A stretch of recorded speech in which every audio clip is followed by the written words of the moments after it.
Un saludo cariñoso, amados hermanos, en todo lugar donde el Señor le permita unirse a nosotros por la gracia del Señor. Tenemos la bendición de haber sido informados, ¿no? Que el Señor nos está uniendo por su gracia, bajo su palabra, bajo su gobierno. Un lindo grupo de hermanos hacia el norte, en este país. También hacia bien al sur, hay hermanos nuestros que están recibiendo la palabra del Señor. Y nos gozamos, hermanos, nos gozamos que estemos unidos en esto. No importa que haya hermanos a los que todavía no conocemos como quisiéramos. El Señor abrirá puertas más adelante. Él dará la posibilidad de que compartamos, ¿no?, la palabra del Señor. Pero qué bueno es que hoy día estemos abriendo junto a las Escrituras y recibiendo la palabra del Señor. Gracias al Señor, solo este día, un amado hermano nuestro nos hacía notar que en algunas tierras bien lejanas de acá, en otros países, el Señor permite que también esté llegando la palabra del Señor y que nuestros hermanos sean bendecidos. Salud en Cristo el Señor. Vida en Cristo el Señor. Amén. Por favor, Hebreos capítulo 4, amados hermanos. Hebreos capítulo 4. Por favor, acompáñeme a leer el versículo número 11. Hebreos 4, 11. En el nombre del Señor dice: procuremos, pues, entrar en aquel reposo para que ninguno caiga en semejante ejemplo de desobediencia. Una vez más, procuremos pues entrar en aquel reposo para que ninguno caiga en semejante ejemplo de desobediencia. Mire, los capítulos 3 y 4 anteriores, que ustedes podrán leer en casa, hace referencia a que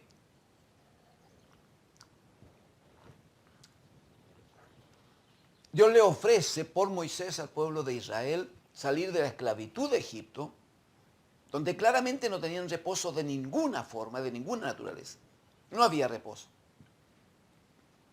El Señor le ofrece sacarlos a una tierra que el Señor le dijo fluía leche y miel, fluía leche y miel. El problema es que para que se cumpliera el objetivo de Dios, el pueblo tenía que obedecer a la palabra, tenía que obedecer a la instrucción, cosa que usted sabe no ocurrió así. La Escritura dice que de los más de 600,000 hombres mayores de 20 años que salieron de Egipto, de esos 600,000, solo 2 entraron a la tierra prometida. Los demás murieron todos en el desierto, por una sola causa, por desobediencia a la palabra del Señor. Entonces va a decir en el capítulo 4, que usted puede leer en casa, debe hacerlo, esperamos, que Josué, cuando entra con la descendencia de este pueblo, entra a Canaán, la tierra prometida, va a decir aquí la palabra del Señor que Josué no le dio reposo. No era lo que Dios le había ofrecido.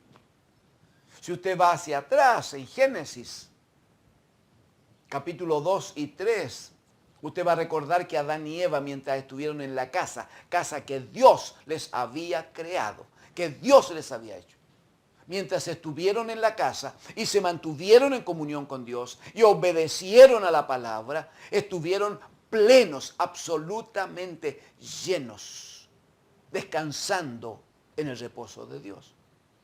¿Qué duda hay de eso?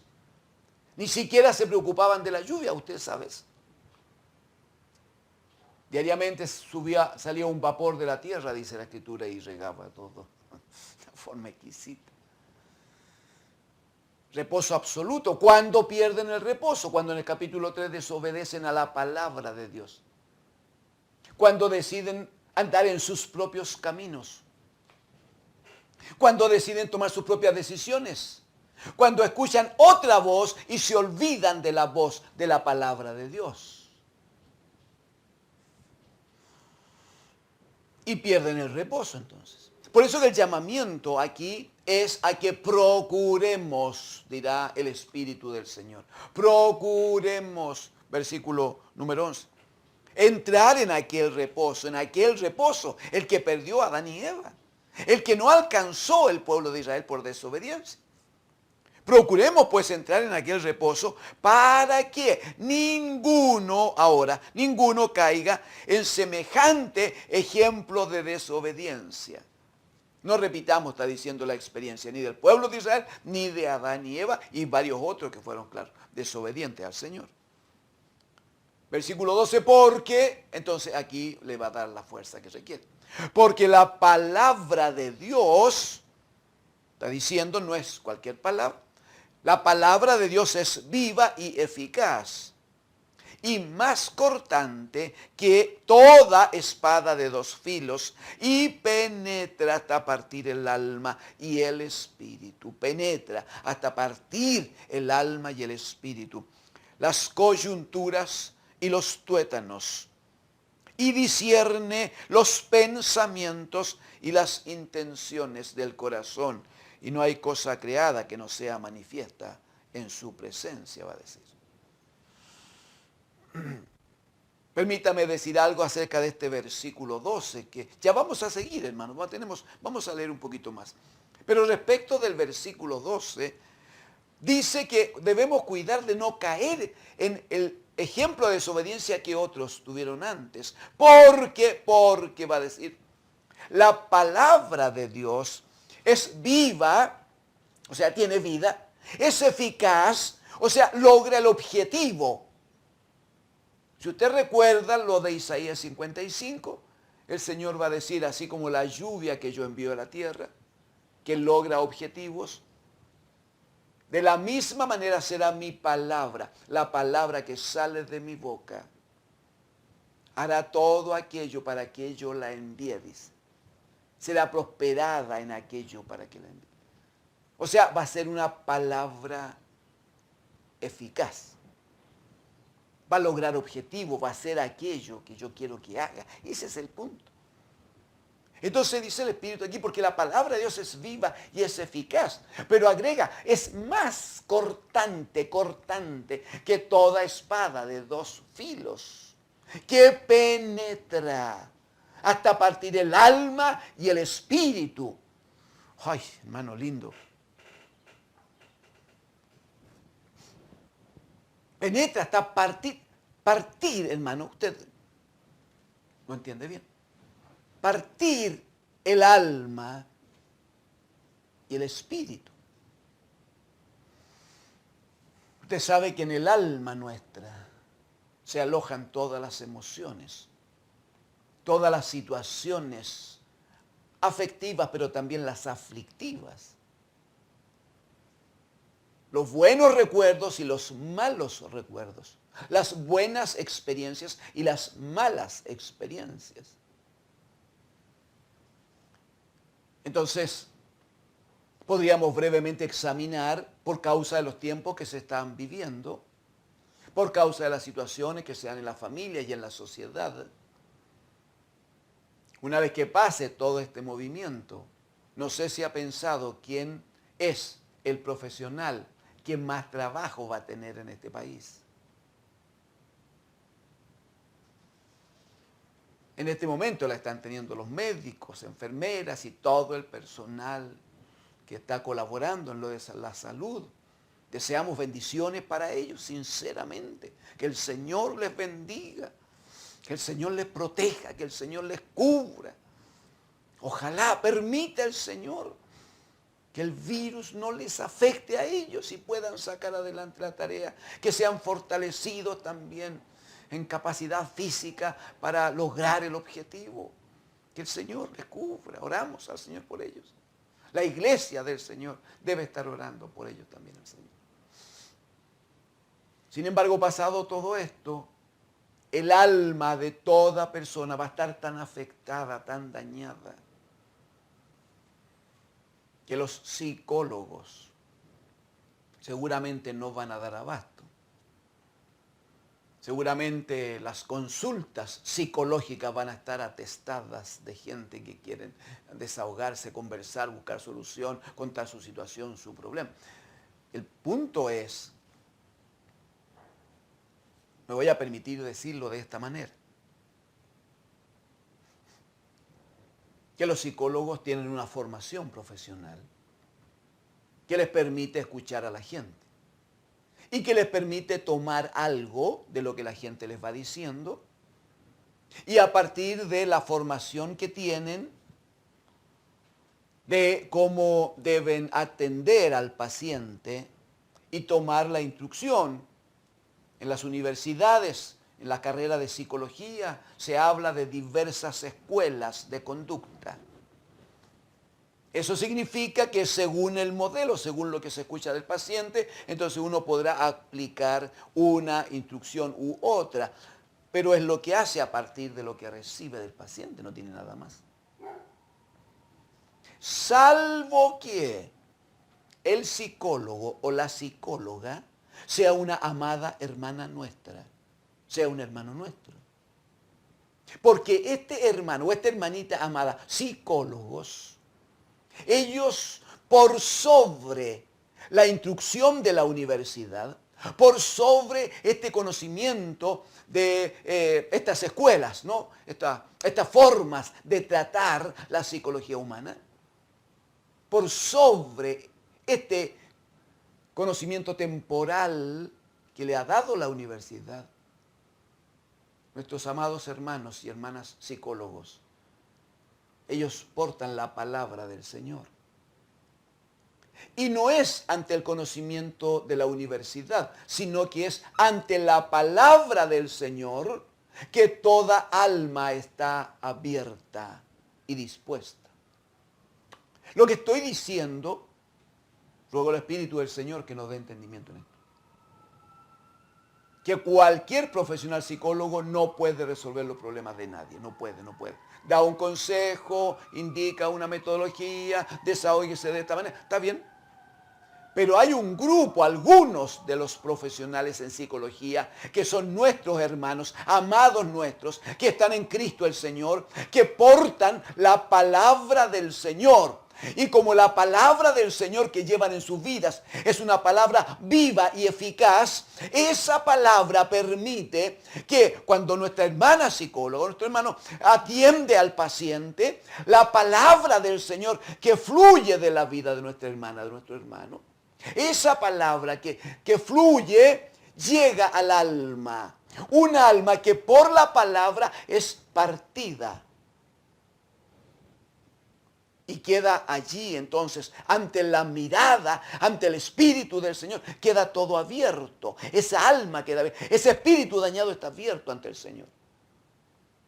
¿Y qué requiere? Requiere una palabra de sanidad, requiere una palabra de bendición, requiere que entre esta palabra que es viva, que tiene vida, esta palabra que es eficaz, que provoca resultados. Esta palabra llega a la vida entonces, llega al alma misma del hombre, de la mujer, del joven, del niño que ha sido dañado.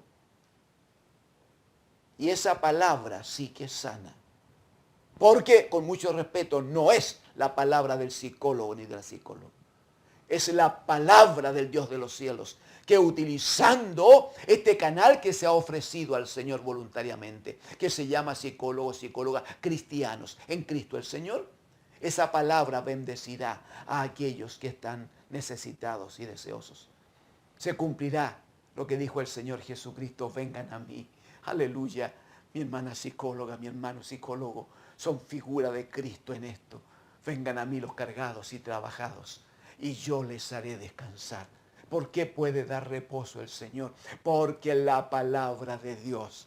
Hebreos capítulo 4, versículo 11 y 12. Porque la palabra de Dios es viva, es eficaz, es más cortante que espada de dos filos, que penetra hasta partir el alma y el espíritu. También rompe las coyunturas. ¿Se dio cuenta? En el verso 12, las coyunturas y los tuétanos. ¡Oh, aleluya! Y discierne los pensamientos y las intenciones del corazón. Ay, ¿por qué es tan importante esto de las intenciones del corazón? ¿Quién puede saber lo que cada persona tiene o piensa o prepara o dispone? Por favor, brevemente, deje marcado aquí y acompáñeme a Jeremías capítulo 17, hermano. Jeremías capítulo 17. Versículo 9 y 10, hermano. ¿Eh? Jeremías 17, 9 y 10. Dice el versículo 9 en el nombre del Señor. Engañoso es el corazón, más que todas las cosas, y perverso, mírelo. Y uno tanto cariño que le tiene al corazón, ¿se ha dado cuenta? Uno quiere a veces acariciar a un niño, una chiquitita, y le dice, ven por acá mi corazón. No le diga nunca más así, pues. Verso 9, engañoso es el corazón más que todas las cosas y perverso. Pregunta, ¿quién lo conocerá? Verso 10, la respuesta es aleluya, yo Jehová, que escudriño la mente, que pruebo el corazón para dar a cada uno según su camino, según el fruto de sus obras. Entonces, mire si nos será importante que la palabra de Dios viva y eficaz penetre hasta partir el alma, el espíritu, rompa las coyunturas, los tuétanos, pero también dice que discierne los pensamientos y las intenciones de todo corazón, que es perverso, que es malo. El Espíritu del Señor por la palabra del Señor lo hace. Aleluya. Bendito es el Señor. Qué bueno es saber que no hay, versículo número 13, qué bueno es saber que no hay cosa creada que no sea manifiesto en su presencia. Antes bien, todas las cosas están desnudas y abiertas a los ojos de aquel a quien tenemos que dar cuenta. 14, por tanto, dice, dado que todo está dispuesto ante la palabra del Señor, por tanto, teniendo un gran sumo sacerdote que traspasó los cielos. Isaías 55, así será mi palabra que sale de mi boca. Aleluya. Traspasó los cielos. Teniendo un gran sumo sacerdote que traspasó los cielos, Jesús, el Hijo de Dios, retengamos nuestra profesión. O sea, lo que hemos confesado con nuestra boca, lo que hemos declarado. Romanos capítulo 10, ¿no? Que si confesares con tu boca que Jesús es el Señor y creyeres en tu corazón que Dios lo levantó de los muertos, serás salvo. Muy bien. Lo que hemos confesado, lo que tenemos como nuestra profesión, lo que profesamos, hay que retenerlo. ¿Por qué? Porque tenemos, bendito sea, un gran sumo sacerdote que traspasó los cielos. Mira el verso 15, porque no tenemos un sumo sacerdote que no pueda compadecerse de nuestras debilidades, sino tenemos uno que fue, que fue tentado en todo, según nuestra semejanza, pero bendito sea, sin pecado Él. Él conoce de nuestras debilidades. Él fue tentado en todo, pero venció la tentación. Algo de eso ya hemos visto antes. Entonces, porque Él conoce nuestras debilidades, contamos con Él, amado hermano. Contamos con Él, no para aprovecharnos, como diríamos. No para ser irresponsable, no, porque la Escritura va a decir que al que sabe hacer lo bueno y no lo hace, le es pecado. No vamos a proceder correctamente, vamos a buscar la santidad, vamos a buscar la corrección, vamos a buscar la forma de obedecer, porque no debemos caer en semejante ejemplo de desobediencia, a fin de que alcancemos el reposo del Señor. Ese es el punto. Entonces el verso 16 que dice, acerquémonos. Gloria a Dios. Acerquémonos pues confiadamente al trono de la gracia para alcanzar misericordia y hallar gracia para el oportuno socorro. Acerquémonos pues confiadamente al trono de la gracia para alcanzar misericordia. ¿Qué es esto del trono de la gracia? Porque habla de trono, pero también habla de gracia. Es hermoso. Brevemente acompáñeme al profeta Zacarías. Si le es más fácil, ubique Mateo y retrocede un poquito. 2 libros antes de Mateo, mi hermano. Zacarías, capítulo 6. Zacarías, en el capítulo 6. Quiero decirle que el profeta Zacarías hace anuncios muy hermosos acerca de Jesucristo el Señor. Si tiene ocasión, le ruego que lo revise por la gracia del Señor. Versículo 4 es muy hermoso, tiene mucho contenido. En el versículo 6, ahora por favor, versículos 12 y 13, versículos 12 y 13.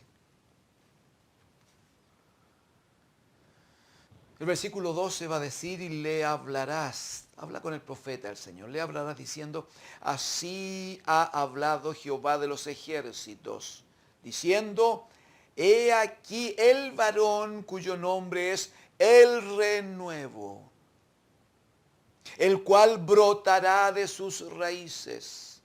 Esto está dicho allá en el capítulo 53, primeros versículos de Isaías. He aquí el varón cuyo nombre es el renuevo, habla del renuevo, de la raíz de David, dice, ¿no? He aquí el varón cuyo nombre es el renuevo, el cual brotará de sus raíces, y dice, y edificará el templo de Jehová, edificará el templo de Jehová. Usted sabe que esta es una promesa que también el Señor le dio a David, ¿no?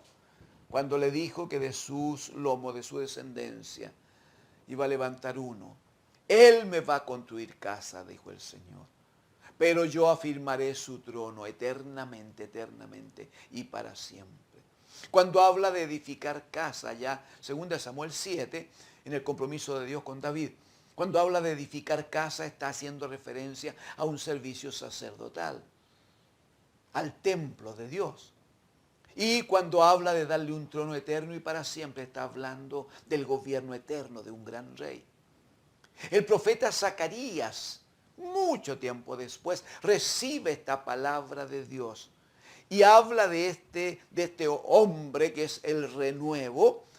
Y en el versículo 13 dice, él edificará el templo de Jehová, aleluya. Él edificará el templo de Jehová. Está hablando de un servicio sacerdotal entonces. Y él llevará gloria. Dice, y se sentará y dominará o gobernará en su trono. Y habrá sacerdote a su lado y consejo de paz habrá entre ambos oficios, entre ambos servicios. Porque dice que este varón, el renuevo, dice que él levantará, construirá casa para el Señor, pero él mismo se sentará y gobernará en su trono. ¿Qué leíamos? En Hebreos, capítulo 4, versículo 16, acerquémonos confiadamente al trono de la gracia del Señor. Ay, ¿cómo es esto? Salmo 110, es el cumplimiento de la profecía, amado. Salmo 110, por favor.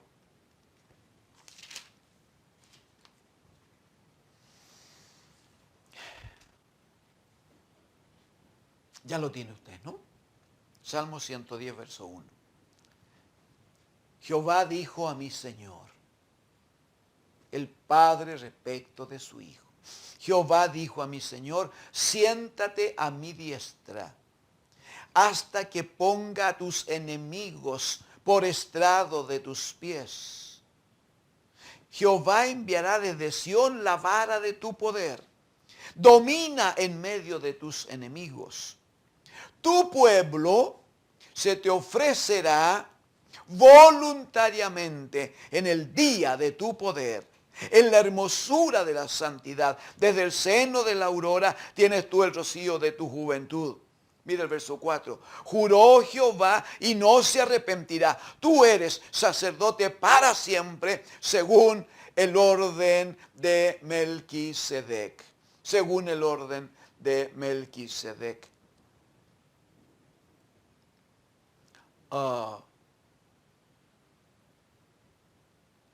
Déjeme brevemente. Versículos 1, 2 y 3. Habla del gobierno del bendito Hijo de Dios. La iglesia va a recordar en estos días que Efesios en el capítulo 1, a partir del versículo 19, que habla de la supereminente grandeza del poder de Dios, va a decir que se muestra ese poder de Dios cuando el Padre levanta a su Hijo de entre los muertos y lo sienta a su diestra. Así dice, lo sienta a su diestra, sobre todo principado y autoridad y poder y señorío. Y sobre todo nombre que se nombra, no solo en este siglo, también en el siglo venidero. Y lo dio por cabeza sobre todas las cosas a la iglesia. Muy bien. Hablando de ese gobierno pleno y absoluto de Cristo, el bendito Hijo de Dios, el Padre entonces había prometido años antes, 1000 años antes, había dicho por el profeta David, el Señor dijo a su Hijo amado, el Señor, Jehová dijo a mi Señor, siéntate a mi diestra. Ahí está, ¿ves? Siéntate a mi diestra. ¿Para qué? Para que ponga, o hasta que ponga a tus enemigos por estrado. Aleluya. O sea, siéntate a mi diestra es, siéntate sobre todos los enemigos. Los que están en los cielos y los que estén en la tierra. Versículo 2, Jehová enviará desde Sión la vara de tu poder, domina en medio de tus enemigos. Verso 3, tu pueblo, la casa de Dios, la iglesia del Señor, tu pueblo se te ofrecerá voluntariamente en el día de tu poder, en la hermosura, aleluya, en la hermosura de la santidad. Desde el seno de la aurora tienes tú el rocío de tu juventud. Versículo 1, 2 y 3. Todo es manifestación de poder, de autoridad, de gobierno. El rey que se sienta a la diestra del Padre para gobernar sobre todos los enemigos. Nadie puede hacerle frente, bendito sea. Nadie puede hacerle frente. En el Salmo número 2 va a decir que cuando los reyes de la tierra pretenden reunirse para levantarse contra Jehová y contra su ungido, dice, el santo se reirá de ellos. Aleluya. Todo es poder de Dios, entregado, conferido plenamente a su Hijo amado. Pero mire, por favor, sin cambiar en nada el tenor de lo que está diciendo, mire el versículo 4, hermano. Dice, juró Jehová y no se arrepentirá. ¿Y qué dice? Con juramento, pues, hermano. Tú eres sacerdote para siempre, según el orden de Melquisedec. Sacerdote para siempre. ¿A quién se lo dice? Al mismo que antes le dijo en el 110:1, siéntate a mi diestra hasta que ponga todos los enemigos debajo de tus pies. O sea, converge el Padre, permite que se reúna en Cristo su amado Hijo. El gobierno, la autoridad, el poder del gran rey, eternamente y para siempre. Pero también, aleluya, el servicio sacerdotal de este gran sumo sacerdote, que es el bendito Hijo de Dios, en un orden nuevo, distinto, separado del orden de Aarón, el primer gran sumo sacerdote en Israel. Separado, distinto. Aquí él obedecía a normas que estaban escritas, que el Señor le había dado a Moisés. Aquí él oficiaba según la muerte y el derramamiento de sangre de animales. Aquí él oficiaba con hombres que temporalmente servían al sacerdocio. Este, aleluya, es un sumo sacerdote que opera por siempre y para siempre. No hay necesidad nunca más de cambio. Este es un sacerdote que no opera con sangre de animales, sino operó con su propia sangre, bendito sea. Este es un gran sumo sacerdote que no necesitaba entrar y salir del lugar santísimo, sino que, como está escrito, entró una sola vez y para siempre a la presencia misma del Padre. Y desde allí, santos hermanos, y desde allí Él intercede por nosotros. Vuelva conmigo, por favor, a Hebreos, en el capítulo 4 donde estábamos, el versículo 16.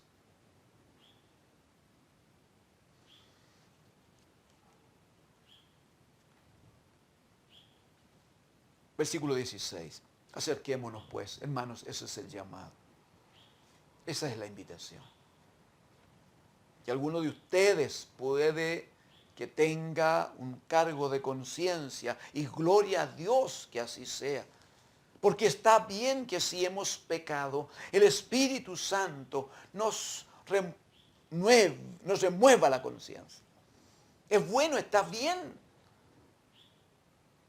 Y entonces algún hermano, algún amigo podría estar diciendo, pero que yo, ¿cómo voy a ir? ¿Cómo voy a acercarse? No lo he hecho bien, me he equivocado, acepté esta tentación. Bueno, ya leímos recién que no tenemos un sumo sacerdote que no pueda compadecerse de nuestras debilidades, de nuestros pecados, de nuestros hierros. Él vivió una experiencia parecida, solo que Él, bendito sea, siempre fue sin pecado. Entonces, ¿cuál es el punto? Acerquémonos pues confiadamente al trono de la gracia. Acerquémonos confiadamente al trono de la gracia para alcanzar misericordia y hallar gracia para el oportuno socorro. Versículo, hoy permítame leer, solo lo voy a leer, lo vamos a dejar ahí y vamos a orar enseguida. Pero del capítulo 5, leamos los primeros versículos, es solo para que lo que corresponde en los versículos 5 y 6 tengan sentido en su corazón. Dice desde el versículo 1, porque todo sumo sacerdote tomado de entre los hombres es constituido a favor de los hombres en lo que a Dios se refiere, para que presente ofrendas y sacrificios por los pecados. Es eso, para que presente ofrendas. Para que se muestre paciente, mire, con los ignorantes y extraviados. O sea, Él no tiene un sumo sacerdote, un sacerdote de Dios. No puede tener otra actitud, sino que ser paciente con los ignorantes y extraviados, los que pecaron sin conocimiento de la palabra del Señor. Puesto dice que el sacerdote también está rodeado de debilidad. Está hablando de todo sacerdote tomado de entre los hombres. Verso 3, y por causa de esa debilidad debe ofrecer por los pecados tanto por sí mismo como también por el pueblo. 4, importante hermano, y nadie, algo de esto hemos conversado antes, y nadie toma para sí esta honra. Esto no es a gusto del cliente, mi amado hermano. No es que yo tengo ciertos apetitos ministeriales. No, por favor. Haya humildad en el corazón, hermano. Que haya arrepentimiento del Señor. Que el Señor trate con su vida y la mía, claro. Porque nadie toma para sí esta honra. Mire cómo está escrito. Sino el que es llamado por Dios, como lo fue Aarón. Y si es llamado por Dios, el Señor pone gracia, pone capacidad, le llena de dones, le permita que el trabajo tenga frutos. Muy bien. Versículo 4. Nadie toma para sí esta honra, sino el que es llamado por Dios, como lo fue Aarón. 5. Así tampoco Cristo. Estamos hablando de un gran sumo sacerdote. Pero llegamos aquí hablando de la palabra de Dios, que es viva y eficaz. Usted no lo ha olvidado. Así tampoco Cristo se glorificó a sí mismo, haciéndose sumo sacerdote, sino el que le dijo, tú eres mi hijo, yo te he engendrado hoy. También dice en otro lugar, tú eres, aleluya, tú eres sacerdote para siempre según el orden de Melquisedec. Lo que viene es tan precioso como esto, pero en prudencia paramos aquí hoy. ¿Y qué decimos? Amados hermanos, cuando Dios el Padre pregunta a quién enviaré y quién irá por nosotros, Isaías capítulo 6, se escucha la voz del bendito Hijo diciendo: heme aquí, envíame a mí. Como no había posibilidad de que el hombre se comunicara con Dios, porque así como están lejos los cielos de la tierra, así están separados los caminos de Dios y los pensamientos de Dios respecto de nuestros pensamientos y nuestros caminos. Entonces se ofrece este bendito Hijo de Dios, que desciende de los cielos como la lluvia. Aleluya. Que desciende y que, como conocemos y examinaremos juntos luego, esa palabra va a tomar forma humana, va a tomar cuerpo, a la manera de un humano, pero sin pecado, para ofrendarse, ofrecerse por nosotros, para pagar un gran precio y finalmente decir a partir de ahora: yo soy, aleluya, yo soy el camino y la verdad y la vida, y nadie viene al Padre. Que el hombre necesita llegar a Dios, sí, pero nadie puede venir al Padre sino por mí. Vengamos a Él, acerquémonos confiadamente, leíamos recién, acerquémonos confiadamente, porque Él conoce nuestras vidas, nuestras debilidades. Él sabe que estamos luchando, Él sabe que le necesitamos. Él va a escuchar, hermano, hermana, Él va a escuchar nuestra oración. No importa dónde te encuentres, allí donde tú estás, el Espíritu Santo del Señor está contigo y está en ti. Y todo lo que brote de tus labios, como adoración, como alabanza, pero también como una solicitud de ayuda, todo lo que brote, lo escuchará el Espíritu Santo, lo tomará y lo ofrecerá delante del Padre para que Él nos saque adelante para su gloria. Oremos, hermanos, en el nombre de Jesús. Padre nuestro, bendiga, Señor, la vida de su santa iglesia. Bendiga a sus hijos, Señor. Cúbralos, protéjalos, aliméntelos con su palabra. Santifique sus almas por su palabra, por misericordia, Señor. Mantenga su casa unida, llena de amor fraternal, creciendo en la gracia y el conocimiento del bendito Hijo de Dios. Padre, bendiga a sus hijos este día. Pero permítame orar, Señor, por aquel amigo que este día ha oído tu palabra, Señor. Permítame orar, Señor, por aquel joven y señorita, Señor, que no sabía que tenía tanta bendición en el desempeño de su trabajo profesional. Permítame orar, Señor, por aquel hombre, aquella mujer que ha venido a usted este día para entregarle la carga. Señor, recíbale en el nombre de Jesús. Cristo es nuestro gran sumo sacerdote. Padre, en el nombre de Jesús, que en este minuto su Espíritu Santo trate con ese varón, con aquella dama, Señor, que está rogando misericordia. Recíbale, Padre, en el nombre de Jesús.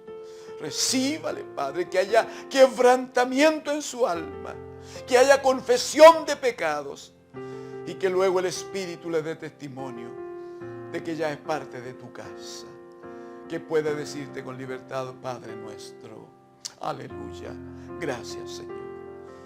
Bendiga a los suyos en el nombre de Jesús el Señor. Gracias, papá, gracias, Señor. Amén, Señor.